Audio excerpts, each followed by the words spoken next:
that clap. Please welcome Amiral.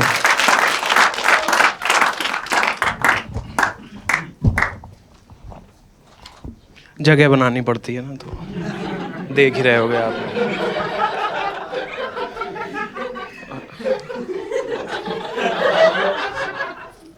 और अपने बारे में बता देता हूँ मैं। अविरल हूँ मैं और I am a chartered accountant by profession. ठीक है, एग्रीगेटर टाइप की जॉब है, अच्छी जॉब है। तो बेसिकली मतलब ये इसका मेरे कोई कंटेंट से कनेक्शन नहीं है, पर मैं बता देता हूँ हर बार कि मतलब लोग ये ना समझे कि मजबूरी में कर रहा हूँ स्टैंड अप कॉमेडी। ठीक है, पेट भरा हुआ है मेरा, वो दिख भी रहा होगा। और मोटे होने में बड़ी समस्याएं हैं, मतलब उनमें से एक ये, मैं कभी कभी मेट्रो से जाता हूँ, अगर किसी अंकल की अगर कोहनी लग जाती है मेरी छाती पे, तो मुझे ऐसा लगता है मेरा सेक्सुअल हैरेसमेंट हो गया है, जिसकी मैं कहीं कंप्लेंट भी नहीं कर सकता। मतलब मैं जाके क्या बोलूँगा, मैं पुलिस के पास जाऊँगा, पुलिस भी यही बोलेगी कि कम कर ले इसको थोड़ा सा, भैंसे। मेरे दिमाग में वो वाला गाना चलना भी स्टार्ट हो जाता है, ओरी चिरैया। मैं सिर्फ 28 साल का था जब हौस खास पे अंकल का मूड बन गया। बड़ी दिक्कत है। और इतने सारे कॉमिक्स आपके सामने आए होंगे, उनमें से मैं भी एक हूँ। आपने देखा होगा कि हर कॉमिक की ना एक जर्नी होती है, तो वो जर्नी जब स्टार्ट होती है, बेसिकली ओपन माइक्स करते हैं सब। तो मतलब उसमें सिस्टम ये होता है कि पैसे दे के खुद रजिस्टर करते हैं वो, और ऑडियंस फिर ढूंढते हैं नीचे से और फ्री में बुला के उनको चुटकुले सुनाते हैं। तो बिजनेस मॉडल देख रहे हो आप, शुरुआत का कितना झांटू है ना, आप समझ रहे होगे। तो इससे क्या होता है ना, जब स्टार्टिंग फेज में होता है कॉमेडियन, तो उसके अंदर डेस्परेशन बढ़ने लगती है कि भाई हम कब वायरल होंगे, है ना, हमारे वीडियोस कब लोगों तक पहुंचेंगे, और ऐसा कब होगा कि हम फेमस होने के बाद पॉडकास्ट में जाएं, फालतू बातें करें और उसको बोला जाए वर्ड्स ऑफ विजडम, क्योंकि हम फेमस हैं। तो ऐसी ही डेस्परेशन मेरे अंदर भी बढ़ गई थी, थोड़ी ज़्यादा बढ़ गई थी। मतलब इतनी ज़्यादा बढ़ गई थी कि मैं रैंडम इंस्टाग्राम रील्स पे जाके कमेंट सेक्शन में कमेंट कर देता था कि डीएम फॉर पेड फन। मैं लिख भी देता था कि पागल कर दूंगा, क्लैरिफाई कर देता था ब्रैकेट में आगे हंसा हंसा के, क्योंकि दिल्ली एनसीआर में खड़े हम, पता नहीं कौन कैसे शौक लेके बैठा, and I am little on the heavier side, तो थोड़ी रिस्क भी ज़्यादा है। आप में से किसी का शादी का सीन चल रहा है क्या बाय एनी चांस? बस 2 ही बार नज़र घुमाऊंगा, वो लाइट दे देंगे, नहीं तो वहाँ से। तो मेरा चल रहा है, तो मैं बता देता हूँ कि मतलब अरेंज मैरिज कर सकते हो या लव मैरिज कर सकते हो आप। तो मेरी शार्प जॉलाइन और एथलेटिक बॉडी देख के आप समझ ही गए होंगे कि लव लाइफ का क्या स्टेटस है। तो अरेंज मैरिज है, मतलब उसमें 2 तरीके होते हैं ना, मतलब जैसे एक तो आप आपके पेरेंट्स या कोई रिलेटिव्स बता दें, या फिर मैट्रिमोनियल ऐप डाउनलोड कर लो, है ना। मुझे ऐसा लगता है कि अरेंज मैरिज इकलौता ऐसा सीन है जिसमें आपके पेरेंट्स जो हैं खुद जाके किसी बिचौलिए से, दलाल से, दल्ले से जाके बोलते हैं कि ये मेरा बेटा है, इसके लिए कोई लड़की बताइए। क्योंकि नॉर्मली ऐसे केसेस में पेरेंट्स इन्वॉल्व नहीं होते, वहाँ आपको खुद अपने टैलेंट पे खेलना होता है ना। एक तो ये तरीका। दूसरा तरीका ये कि आप कोई मैट्रिमोनियल ऐप डाउनलोड कर लो। अगर आप में से किसी ने किया है, कभी किया है क्या? मैंने किया है। तो एक बार आप मैट्रिमोनियल ऐप डाउनलोड कर लो सही, उसके बाद ये पीछे पड़ जाते हैं कि सब्सक्रिप्शन ले लो, सब्सक्रिप्शन ले लो, मतलब गांड पे चढ़े रहते हैं जब तक आप सब्सक्रिप्शन ना लो इनका। मैंने भी एक बार ऐप डाउनलोड किया था, तो वहाँ से फ़ोन आया कि भारत मैट्रिमोनी से शिखा बात कर रही हूँ सर, जानना चाहूँगी आप हमारे ऐप का सब्सक्रिप्शन लेना चाहेंगे? मैंने कहा नहीं, अभी तो नहीं ज़रूरत है। फ्रीक्वेंसी बढ़ने लगी, उन्होंने फ़ोन किया दिन में 2-2 3-3 बार, और ज़्यादा फ्रीक्वेंसी बढ़ने लगी, 5-5 6-6 बार फ़ोन आने लगे। एक नंबर ब्लॉक करो दूसरे से, दूसरा ब्लॉक करो तीसरे से। एक दिन फ़ोन आया, फिर वही बात, भारत मैट्रिमोनी से शिखा बात कर रही हूँ सर, जानना चाहूँगी आप हमारे ऐप का सब्सक्रिप्शन लेना चाहेंगे? मैंने कहा नहीं लेना है। फ्रस्ट्रेटेड था मैं। कहते क्यों सर, ऐसा क्या हो गया? मैंने कहा मुझे शादी ही नहीं करनी है। बोले क्या रीज़न है? मैंने कहा मैम मैं अभी मूत्रने गया था थोड़ी देर पहले, मैंने निक्कर नीचे करके देखा, मेरा नुन्नू तो था ही नहीं वहाँ पे, खाली जगह थी।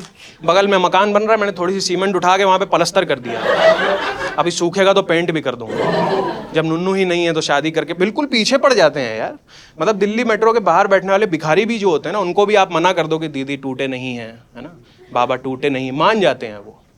ये नहीं मानते। आप में से कोई टिंडर चलाता है क्या बाय एनी चांस? देखो इतने शरीफ तुम लोग लग नहीं रहे। मैं हाँ, मतलब डेटिंग ऐप चला लेते हो ना, ओला उबर सेम थिंग रहता है। तो तुम लोग ना भी बोलते तो चुटकुला तो सेम ही रहता है। मैंने कहा थोड़ा इंटरेक्शन कर लेते। तो नॉर्मल केसेस में क्या होता है कि तुम लोगों को पता ही होगा कि भाई लड़के हो आप, स्ट्रेट हो अगर, तो लड़कियों की प्रोफाइल्स आती हैं, है ना। राइट स्वाइप करते हो, लड़की ने भी राइट स्वाइप किया तो बातें स्टार्ट हो जाती हैं। बाकी आपका टैलेंट कहाँ तक ले जाओ बातों को।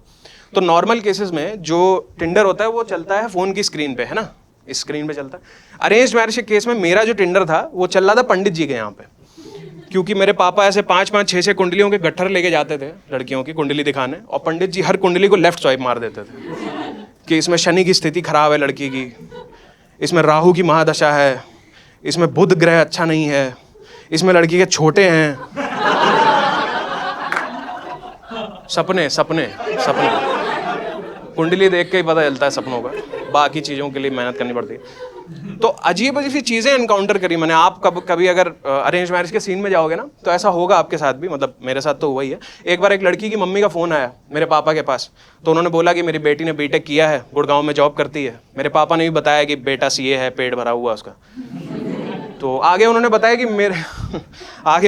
कि मेरे जो हस्बैंड हैं वो मेरे साथ नहीं रहते हैं, क्योंकि कुछ साल पहले उन्होंने, मतलब मेरे हस्बैंड ने मुझ पर चीट कर दिया था। बच्चों ने चीट करते हुए पकड़ लिया था। तो बच्चों ने कहा कि मतलब मम्मी हम इस गांडू इंसान के साथ नहीं रहेंगे, हम आपके साथ रहेंगे। तो मैंने कहा कितनी सिद्धांतवादी लड़की है, देखो पिताजी ने चीट किया तो पिताजी को ही छोड़ दिया। उन्होंने कहा हम आपके बेटे के बारे में पता कराएंगे और फ़ोन करेंगे आपको। फिर पता कराने के बाद उन्होंने फ़ोन किया कुछ दिन बाद, तो उन्होंने बताया कि भाई हमने पता कराया, आपका बेटा बहुत फ्लर्टी है। मेरी बात हुई पापा से इस बारे में। मैंने कहा पापा आपने कुछ जवाब दिया क्या? बोला, कहते नहीं मैंने तो हंसी हंसी में टाल दिया। मैंने कहा अच्छा हुआ पापा आप थे, अगर मैं होता तो मैं बोलता कि आंटी अगर इतना ध्यान आपने अपने पति पे रखा होता ना तो आज आप चारों साथ रह रहे होते। और शुरुआत में आंटी ने बोला था कि मेरी बेटी के 3 जगह रिश्ते और चल रहे हैं, अगर वहां बात नहीं बनी तो मैं आपके बेटे को कांटेक्ट करूंगी। मुझे लगा मैं लड़का हूं कि पेंट का डिब्बा हूं। अभी नैरोलैक्स से यूज हो रहा है, खत्म हो जाएगा तो बर्जर को कांटेक्ट करेंगे। अजीब अजीब सी बातें करते रहते हैं यार। मतलब कई बार तो इतनी इर्रेलेवेंट डिटेल्स पूछ लेते हैं, मुझे लगता नहीं मैं करूं क्या उस डिटेल्स का। मतलब एक बार एक लड़की की मम्मी का फ़ोन आया मेरे पास कि वही सारी बातें कि भाई क्या करते हो। मैंने कहा सीए हूँ, पेट भरा है, ये सब। तो उसके बाद फिर उन्होंने पूछा कि बेटा पीजी में रहते हो कि फ्लैट में रहते हो? यही रहता हूँ अपने फ्रेंड के साथ गुड़गांव में। तो मैंने कहा ना पीजी है ना फ्लैट है आंटी, फर्स्ट फ्लोर पर लैंडलॉर्ड रहते हैं, ग्राउंड फ्लोर पर मैं और मेरा फ्रेंड रहते हैं। कहती ठीक है। फिर कहती एसी रूम में रहते हो कि नॉन एसी रूम में रहते हो? मैंने कहा एसी रूम में रहता हूँ।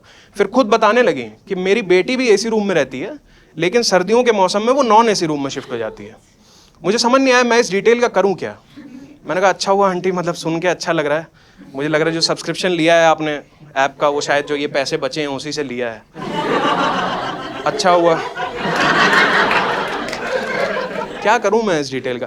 मैंने मतलब मन में सोचा कि अच्छा हुआ आंटी ने ये सब नहीं पूछा कि बेटा वॉशरूम अटैच है कि नहीं, अलग तो नहीं है। वरना कभी मैं फ्रस्ट्रेटेड होता तो बोल देता कि आंटी वॉशरूम घर में तो छोड़िए, पूरे मोहल्ले में कोई नहीं है, पीछे 2 किलोमीटर दूर रेलवे की पटरी पे परफॉर्म करने जाना पड़ता। एक बार मैंने रात में मोमोज और लाल चटनी खा ली थी। अगले दिन जो परफॉर्म किया है मैंने रेलवे की पटरी पे जाके, वंदे भारत आ रही थी, डिरेल हो गई अचानक से। और मतलब ये मुझे ये लगता है कि अगर आपकी शादी का सीन चल रहा है ना और आपके साथ कोई ऐसा फ्रेंड रहता है जिसका शादी से कोई लेना देना नहीं है, तो उससे तो दूर ही रखो अपनी बातें, वरना दिक्कत हो जाती है। मेरा फ्रेंड रहता साथ में, इंग्लिश का टीचर है, पोस्ट ग्रेजुएट टीचर होता है ना, जैसे यहीं गुड़गांव में पढ़ाता है। तो एक लड़की से मेरी बात हो रही थी 1-1.5 महीने से, तो अचानक से उसका मैसेज आना बंद हो गया। मुझे लगा I should check on her. मैंने मैसेज किया कि क्या हुआ, all good, all okay, ghost वोस्ट तो नहीं कर दिया? तो उसने कहा कि Aviral I am going through a personal loss. तो मतलब मैंने कहा ठीक है। तो ये जैसे स्क्रीन है ना, यहाँ पे कोई मैसेज आया तो पॉपअप हो जाता है ना, पॉपअप होके दिख जाता है। तो मेरा इतना तो पता ही होगा। तो मेरा दोस्त साथ में बैठा था, उसने देख लिया ये मैसेज, कहता कैसे मैसेज कर रही है ये लड़की? मैंने कहा भाई going through a personal loss मतलब फैमिली में किसी की डेथ हो गई होगी, हो सकता है फ्रेंड्स में किसी को। कहता नहीं वो ठीक है, गोइंग थ्रू क्या होता है? कहता जो बंदा मरा है वो एक बार में मर गया होगा ना, या 14 तारीख से मरना स्टार्ट किया, 28 तक मर ही रहा है। कहता गोइंग थ्रू नहीं, गॉन थ्रू होना चाहिए, ग्रामर में घुस जाते हैं। और मैंने देखा लड़कियों के बाप भी मानने को तैयार नहीं है। मतलब इसके पहले मैं तुम लोगों को बता देता हूँ कि मेरी मम्मी की डेथ हो गई थी 2019 में, तो अभी मैं और मेरे पापा ही हैं फैमिली में। सिंपैथी नहीं ले रहा, जोक आना है इस पर भी, मैं बता रहा हूँ इसलिए। तो लड़की के फादर का फ़ोन आया, वही सारी बातें, क्या करता है बेटा और ये सब। तो उन्होंने पूछा, उसके बाद उन्होंने कहा कि हम भी पता कराएंगे, फ़ोन करेंगे कुछ दिन बाद। फ़ोन आया नहीं कई दिन तक। मेरे पिताजी ने पूछ लिया कि भाई आप बताने वाले थे, क्या हुआ? तो उन्होंने कहा नहीं हम आपके घर रिश्ता नहीं जोड़ सकते। मेरे पापा ने पूछा ऐसा क्या हो गया, ऑल गुड? तो उन्होंने कहा नहीं हम आपके घर रिश्ता नहीं जोड़ सकते क्योंकि आपके घर में कोई लेडीज़ नहीं है।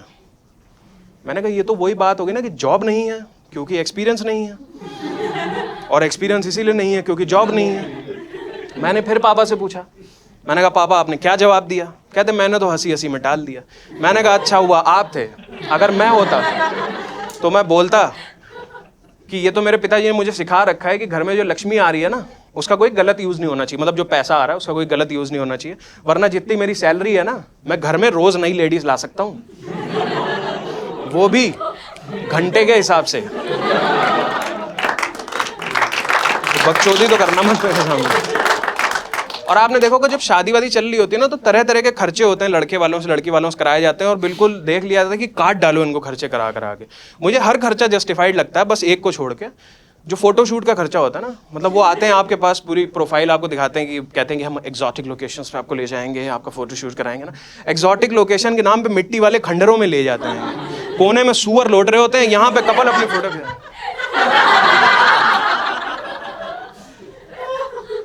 और इस बकचोदी के 25-50 हज़ार रुपए लेते हैं, और इनसे पूछो फोटो कब मिलेगी, 10 महीने बाद। शादी आज होगी, फोटो मिलेगी बच्चा पैदा होने के बाद, तीनों मिलके देखेंगे।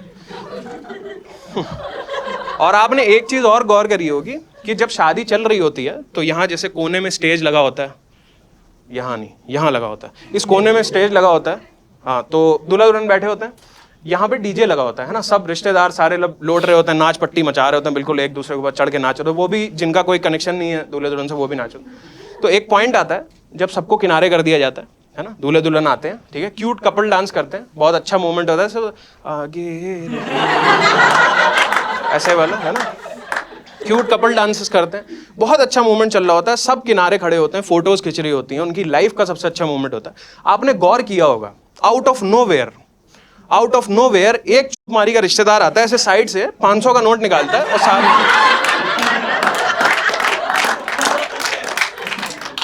हटता नहीं है 10 मिनट तक। मतलब मुझे उस रिश्तेदार से कोई दिक्कत नहीं है, मतलब मेरा ये कहना है कि भाई इतनी देर से आप लोग लौट रहे हो ना स्टेज पे, डीजे पे, भाई दूल्हा दुल्हन ने तो कुछ कहा नहीं, अब ये हट जाएंगे 2 मिनट बाद, आके फिर लौटने लगना। लेकिन नहीं, उस रिश्तेदार का होता है कि माँ के भोसले में गई उनकी परफॉर्मेंस, हम आशीर्वाद देने आए हैं और तुम्हें लेना पड़ेगा। Thank you so much guys, that's been my time.